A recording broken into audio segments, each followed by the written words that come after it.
Hey everybody, it's Adam, Sophie, back with another Encite Live, talking everything branding, marketing, creative. You think we'd have the intro down at this point? No, Not at all. I can hardly, It's a fluke. I can hardly get one particular thought in a row. Yeah. Anyway, so today we've got a couple of different things that we're chatting about. The one in particular that I wanted to start off with is very seasonal, and it's we're coming up on St. Patrick's Day. It is right around the corner.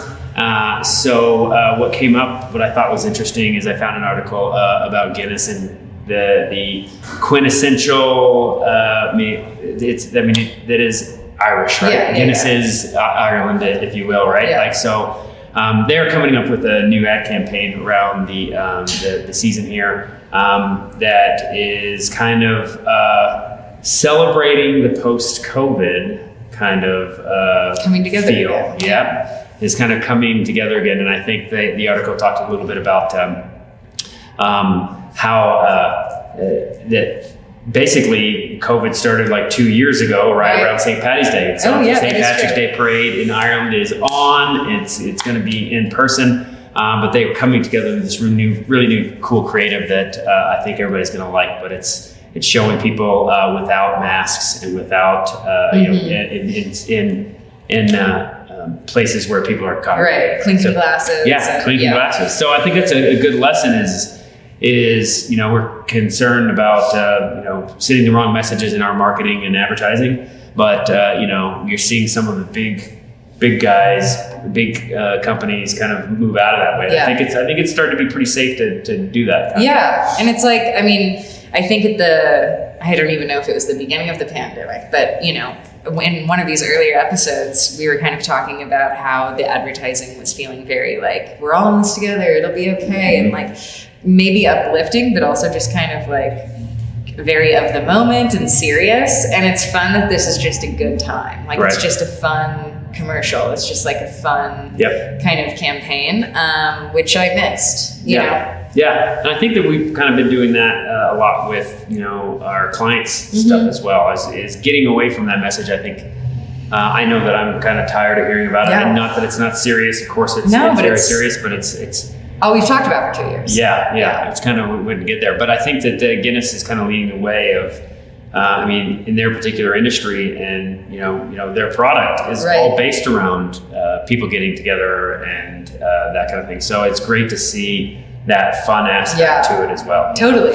And I feel like it's the first kind of major holiday that isn't at all impact. Even this past like Christmas holiday season was like, we're worried about flights and all of that. And I think that this is kind of the first major holiday that we've had that feels like, it'll just be fun. Yeah. And I don't need to be worried about it. And it's okay it's okay. I guess it's the thing about it is we're going to have to do it sometime, but we're all kind of feeling still a little weird about it. Yeah. Because it's just, we're so used to how it's been. Totally. Which is crazy. Yeah.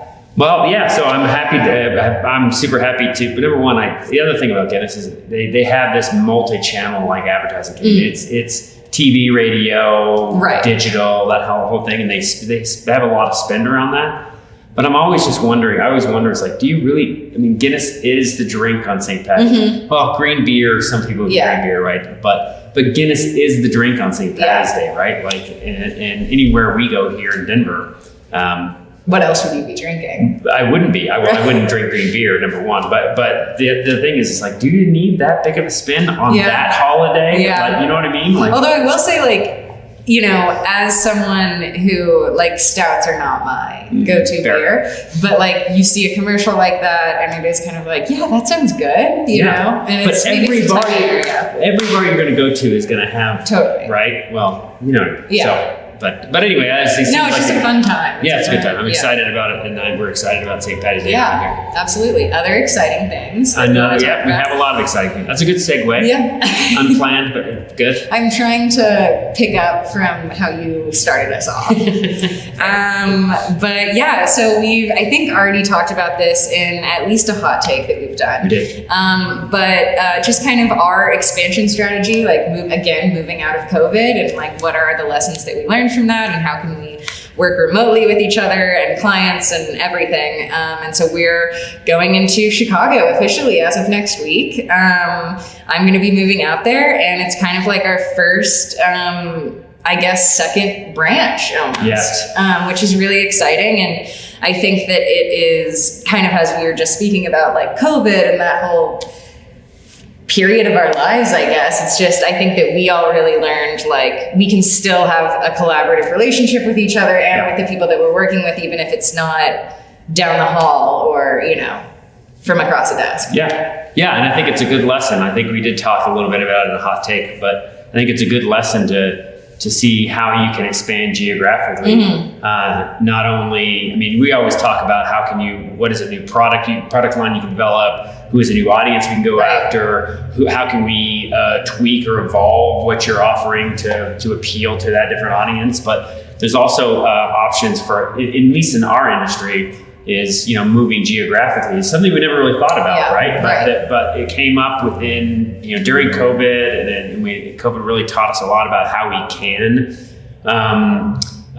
work and collaborate remotely, but we still want to have that presence, right? In those cities, a physical presence. So you're being our first person on the ground in Chicago gives us that presence, and we just kind of expand that team out there as we go. But it's exciting to move into the windy city. Yes. And I think the other thing is, like, it's very cool to me to think about, like, we actually experienced a lot of growth during COVID, which I feel like not a lot of companies did. And it's like, it's been cool to, like, watch that kind of come to fruition and be like, oh, well, this is something that we could actually feasibly do and be successful doing. And I think that it's a lesson to other, you know, smaller agencies out there. Like, you can also do that. It's, you know, it's definitely possible, and there are a lot of different ways to do good work. Yeah, exactly. And it applies across the board. It's just a matter of, you know, having the courage to do it, right? I always thought, and we kind of talked about this in the past, it's like, we're just kind of scared to do that. Like, can we manage that? Can we continue to, you know, perform at the level that we want to perform for our clients, right? Like, and then we created a culture, and we kind of created this narrative around that collaboration, and we love doing kind of over the shoulder chatting, creating, you know, and building relationships and rapport with clients. And I think that we've can do that remotely, even though when we have, like, our team here in Denver kind of helping you and supporting you in Chicago, you can still have that in-person collaboration. You can still have us to kind of help as we build out the team there and have more people on the ground there. But I think it's kind of scary because you don't want to lower the level of quality stuff that we're doing, right? Like, well, and I think that it's like, you've made this point before, and I think it's accurate, is there are clients that are Denver based that are right down the street from us that we don't meet with in person more than a couple times a year. And so I think that that's just maybe the way that the world is starting to do business. And it's been, like, a really interesting lesson, but it's totally doable. And I think that we just needed to have that, like, nothing ventured, nothing gained mentality, and see what came out of it. You know? I mean, we're excited to kind of do that. And I know that New York City's on the list, and I know that international stuff is being in the works. Very exciting. Trying to get over to Ireland. So for some Guinness pints, like, from the actual source. Actually. The Guinness Gravity Bar is what it's called. It's a bar that overlooks Dublin. Oh my gosh! Tour. It's super cool. Already. It's easy. It's an easy sell. 100%. But just a lot of exciting stuff going on. And, you know, maybe we'll do one of these, like, I'll zoom in from Chicago. Do our Encite Life that way. But keep checking up with us for more updates on what we're doing and what's going on in terms of the advertising world. But thanks as always for tuning in, and we'll see you guys next time.